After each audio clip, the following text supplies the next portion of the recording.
So prions are absent in the genomes. Of course, they don't have the DNA, they don't have the RNA. They are made up of proteins. So therefore, the genome absent. It does not have any RNA or DNA inside them.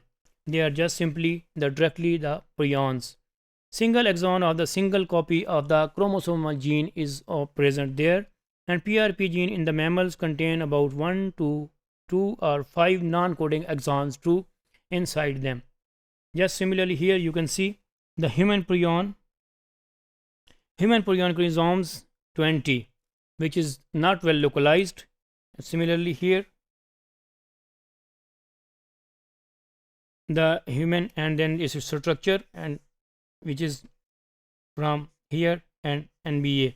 So therefore the prions they are made up of the proteins. Therefore it is not easy for them to we can localize them, or we can see them in the nucleic acids, and therefore the control of the disease is also very difficult. Here you can see the basic structures.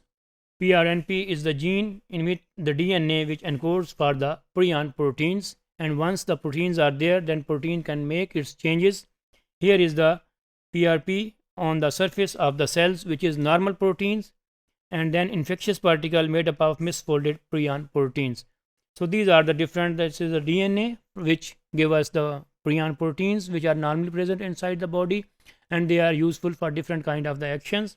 However, when it becomes the prion can change its structure, and then can be misfolded to may cause the disease. It itself, what kind of the protein it is made up of? The prions are already itself a protein, and it's a misfolded that makes other like proteins that are capable of making the other proteins also misfolded just like them, and it can cause the disease in the host. The misfolded and abnormally folded proteins, again the similarly, and of course in this way they will become the pathogenic because of the misfolding itself, and cause the similar proteins to misfold too.